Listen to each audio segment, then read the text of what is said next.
Hi, I'm John Sylvain. This is Art and Design. Today, my guest is Sonia. Thank you for coming on the show. Hey, so what is your official title? Officially, I am in my business, that's Calavera Rose Shop. I am the owner and curandera in the shop. So we do a lot of things, everything from tarot and then all the way through different forms of healing and devotional health and physical spiritual work. Okay, so I got to put a commercial break in for the shop. Where is the shop located? We are at 6800 Park Avenue in Allen Park. We are right in downtown Allen Park. And you can find us at CalaveraRoseShop.com. And I mean, we've talked about all these different titles for you. Right. You're the owner of the shop, but you're a healer. Right. You're a shaman in some circles. In some instances, yes. Yeah. So I've been on a journey of doing spiritual work and elevation work. Probably for a solid 20 years now. So just kind of going in my own, dealing and working through my own trauma and brokenness as a young mother, as a foster mom, just dealing with children with extensive amount of trauma, figuring out like how to work through them. And so finding first meditative practices. I grew up Catholic and always had my kids in Catholic school, and then it was just kind of growing into what is connecting to God or God within or God of the earth, however we look at it, and then our spirit. So kind of just moving through this kind of organic flow of what most people will call a spiritual journey into the place that I have now, and have done classes on everything from Kundalini yoga to trauma-informed yoga, actual physical body yoga, going into learning now the curanderismo, which is more of a healing practice of using plants, an egg, prayer. It might include smacking somebody down with herbs and smoke, and so it's a whole process of spiritual elevation that is immensely healing, and it creates within 20 or 30 minutes sometimes of a process. You look at a person come out and they look 10 years younger. Their body is just relieved. They finally feel like, and I would say a solid 80% of the people in a session will just cry, just like the release of so much built up emotion and pain and things that just kind of are released with the elements automatically. And so it's been the store actually came after the practice. My practice I started a long time ago. Many years, about 2017, I started actually my practice. And then we found that people we needed to make the baths, we needed to use the oils, they wanted tinctures, they wanted the things that I would say, go out and find these things so that you can complete the process, whatever kind of spirit will tell me, my own spirits and their spirits. So I do a lot of mediumship work, a lot of, sometimes it's like, what? You want them to do what? Okay, this is what needs to be done, and you find that there's just this immense healing, and it's so beautiful of using, everything from, cactus and aloe vera to those kinds of things to, alcohol, fruit, plants, random plants that you're like, guy, we don't have that here, So it's been a very interesting journey. Was there something before, or did you learn all of this in your own quest? So my family was we were just Catholic. I grew up in Southwest Detroit. So I went to Most Holy Trinity, and then through St. Vincent's. My family my grandmother was a Guadalupana for St. Anne's Church. And so that devotion to the Virgen de Guadalupe in particular was always very prevalent in my family and growing up. But my dad was a painter. He was, he created beautiful, beautiful art. So my mom always made sure we had supplies around. My mom sews and does, fabric, a lot of fabric art and things. And so those things were always at our disposal, I think, even though we were very, very poor. I come from a family, my parents had 8 children. So, but my mom always made sure that we had plenty of art supplies around. So that kind of grew into the spiritual practice of, I as a child, I loved drawing trees and we lived across the street from a park. So, just being connected, and my dad would talk to us about the moon and talk to us about the connection and our connection to the trees and how they can speak to us if we listen. And so really growing up and understanding a deep respect for the potentials and the end, that everything in life is alive, even though everything has frequency, everything has energy.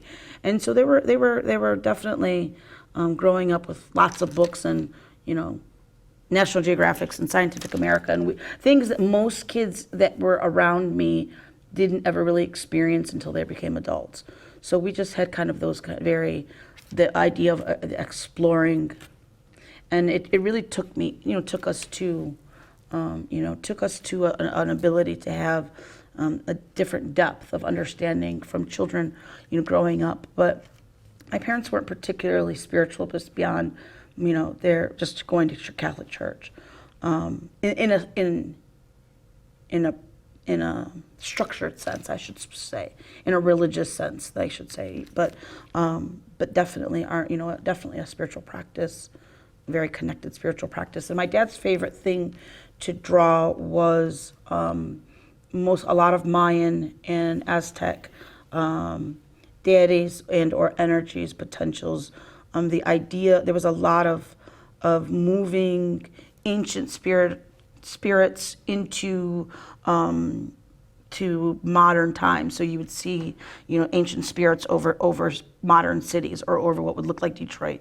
And so there were a lot of wood carvings and things like that had wood carvings with pictures and textures and things that were, my brother still was kind of the decided curator of all of my dad's art. But so it grew into this practice of understanding how the spirits, especially our like ancient spirits or indigenous spirits, really were still connected to us, even though we weren't particularly from those times.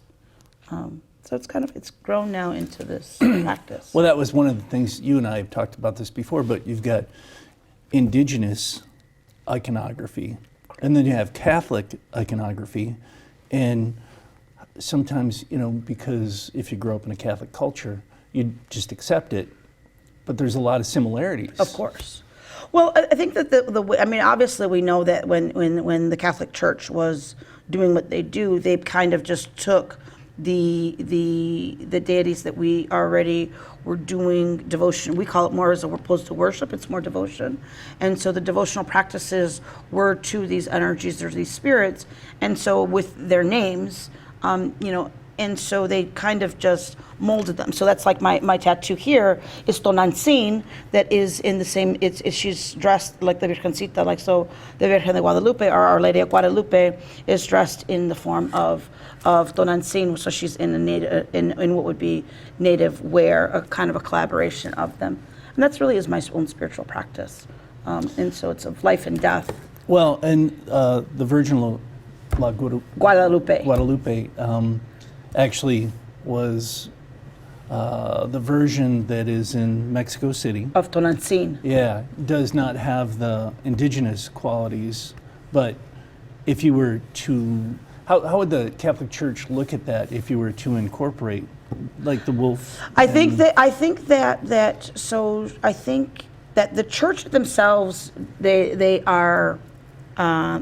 say, yes, definitely this was built on the Mount of Tonantzin, the basilica in itself, and so they just kind of absorbed the energy or the imagery into, kind of morphed it into what was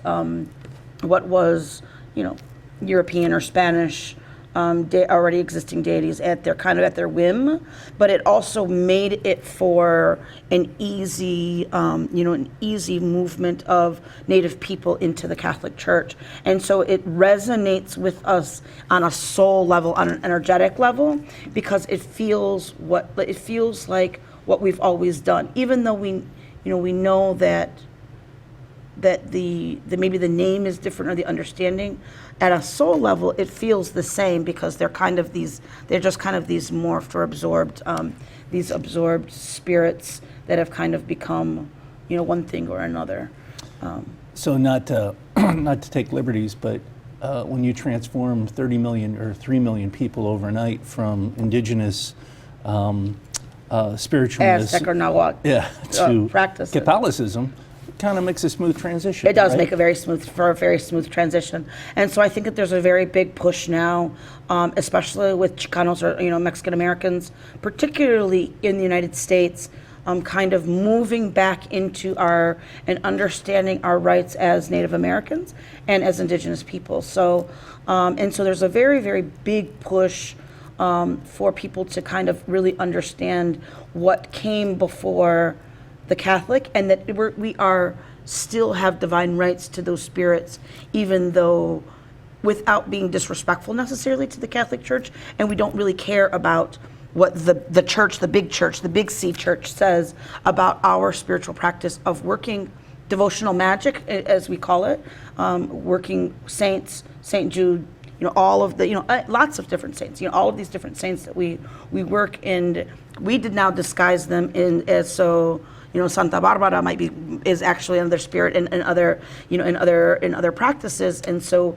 now we have it's kind of the opposite. We know that we have our kind of what could be considered pagan or multidimensional spirits that are now, we just say, oh, this person is represented by that one.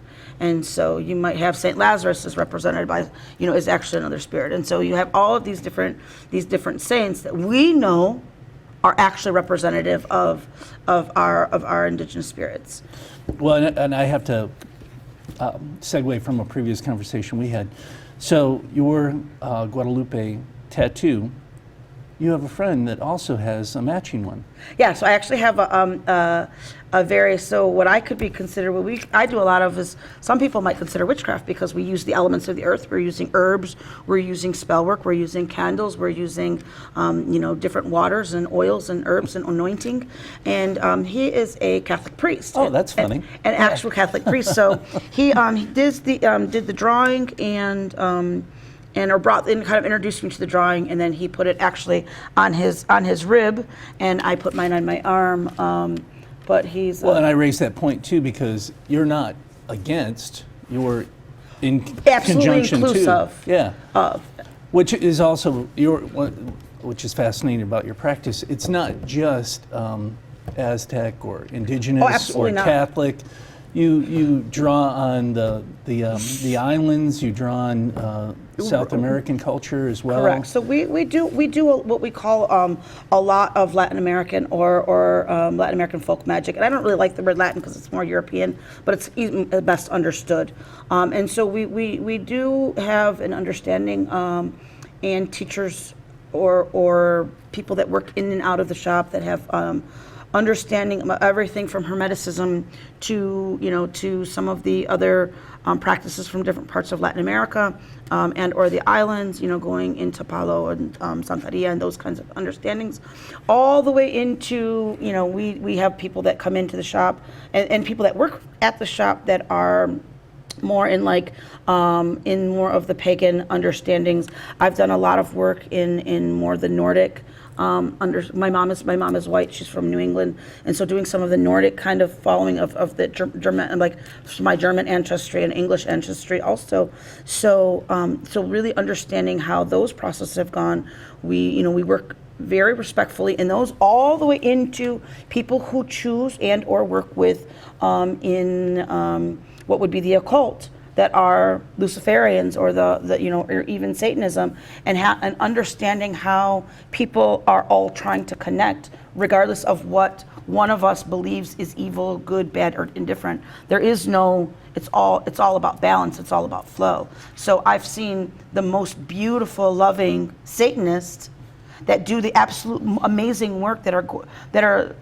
Because that was their way that they found power. They found a way to stand up by understanding that taking back that kind of darks of themselves the same as you would find, in terrible Christians that do horrible things, and or the opposite, right? And so you just look at what is a person's practice and what is their understanding, and everybody is trying to ultimately, in a spiritual sense, is trying to be heard, felt, understood, and connected to something, and feeling like they actually belong to something, that they're liked, wanted. And so how we find that on the whole gamut from light to dark, I guess, is it, and or around in a circular manner of this kind of, I look at it as the necessary human experience of light and dark, and of birth, death, and rebirth. And so it's this consistent cycles of birthing ideas, going through, working them, allowing for them to say, no, this isn't working, and or changing, and then rebirthing again, to find the next state of our lives. It's these constant chapters of in a book it's a chapter, and everything else it's just it's this, it's the hero's journey that we're all on, So we're all on this journey, which is why it always resonates with us, because we're all on these journeys of these ups and downs, ebbs and flows of our own spiritual selves, So you're bringing Joseph Campbell into this? I mean, if we got to. I think that's the thing that really is about my study, is I have did a lot of my business practices and the things that I teach. I teach a lot. I mentor a lot of young women on business and creating their own business. Not just young women. I mean, the biggest thing we get in tarot is like when we're reading cards. It's like, okay, your cards are really saying, what about you? So what do you want? Where are you going? What's your? We're always saying this, and that. But what do you want? What do you want out of your life? What do you want to be when you grow up? And most people are like, what? I mean, I'm not talking, therapists and doctors. People are very well educated. Okay, you've reached this mountain and you've climbed here and you're miserable, but what do you want? I want to be happy. Well, what does happy look like? And so so what does manifesting look like? So this whole, I've gone down this way too long of a rabbit hole of like late 1890s to like 1930s manifestation and business ideology and growth and all. It's been a whole. That is a big part of my understanding of creating the life that we want. So you're talking about sophism. What's her name? Late 1890s to 1930s. I'm sorry. Names are okay. are whatevs, but it's really some of it is spiritual ideology, some of it is business and. Well, and on that note too, so people that would come to the shop and seek you out and seek your help. Right. What you're trying to do is not brand it into any one religion or movement.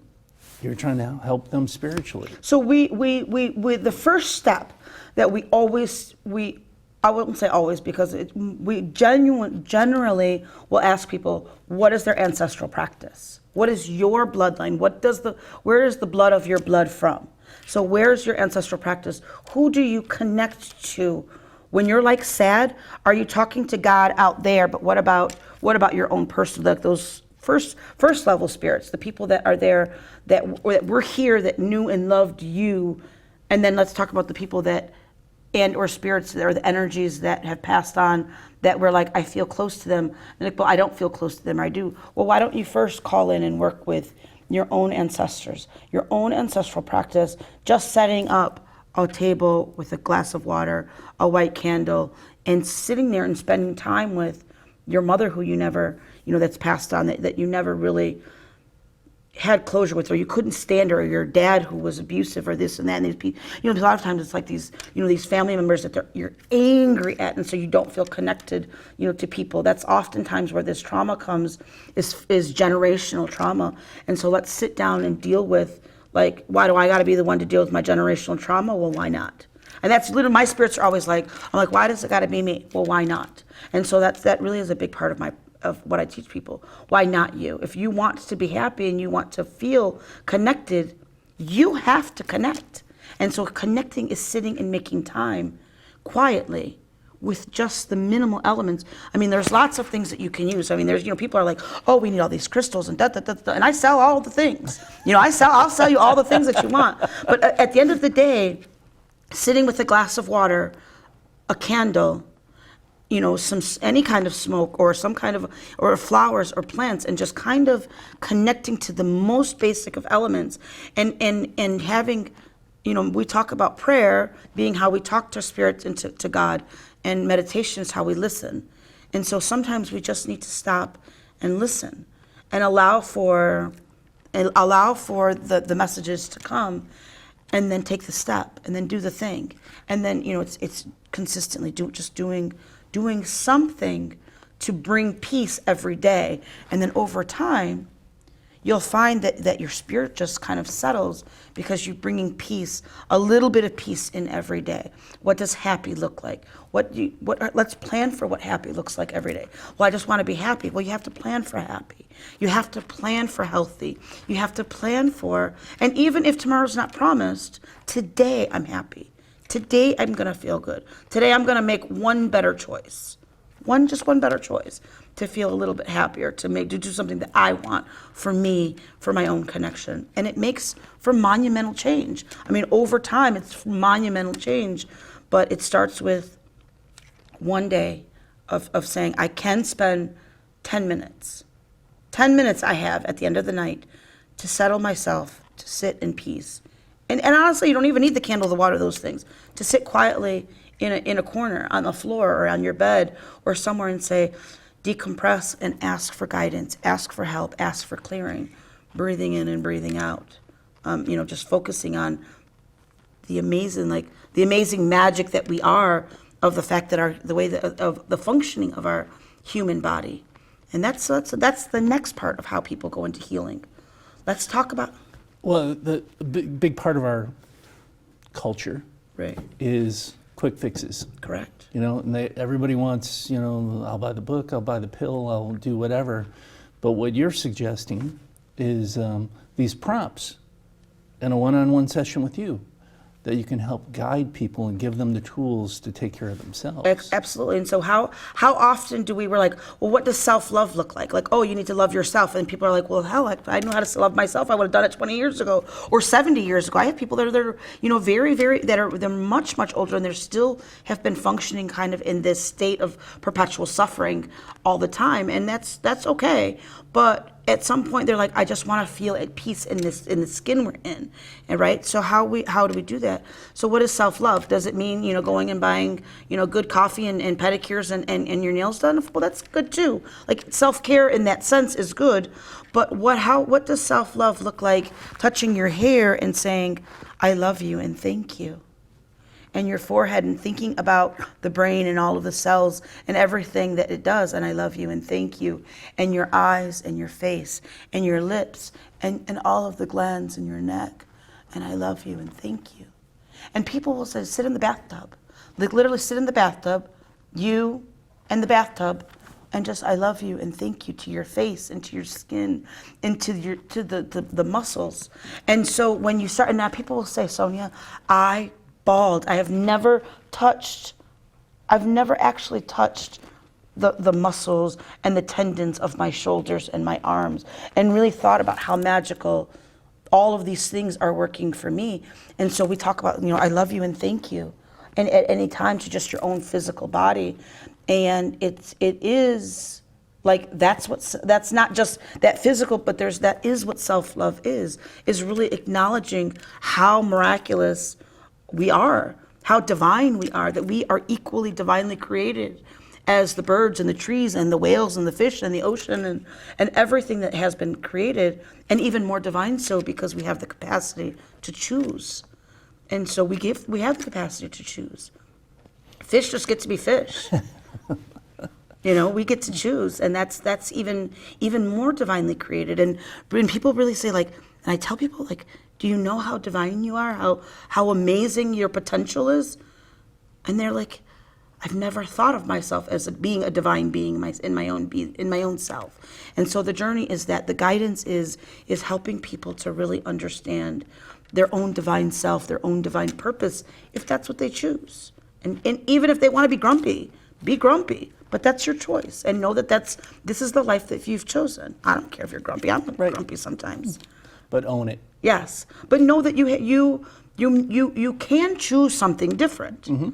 if you take one little step, and it's one step to do, if this is what you want, I'm not saying do it all today, but take one step, get things. If you want to do exercise, buy the gym shoes.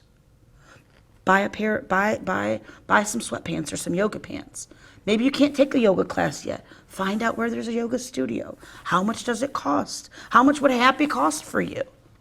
If a vacation is the thing, if I've never done this or that, well, how much does what happy cost, and how long will it take you to put the money to make for that thing? And people, it's just like stopping back in the most elemental ideas of what does happy look like, and how much does it cost, and how long would it take for you to get there? And most people are like, I just want to go up north for the weekend. I'm like, well, why can't you? And they're like, I don't know. And then you're like, just go up north for the weekend and get a break.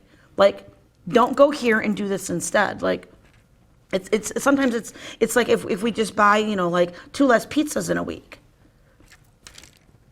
I mean, really, we can do a lot of things compared to how pizzas cost. There's $50 pizzas. Literally, we can come up with an extra $100 to find to do like that little day trip that is, or you're gonna eat here, you can eat up north. You got gas, you can got gas money. Go up north and eat up north. Go sit by the water somewhere. It's fine. Do you know how many clothes you can pile up on a Bowflex? Quite a few. Anyways. If I answer that question, the honest answer is a whole lot of them. It's great. It's great for the things that you don't really want to put away.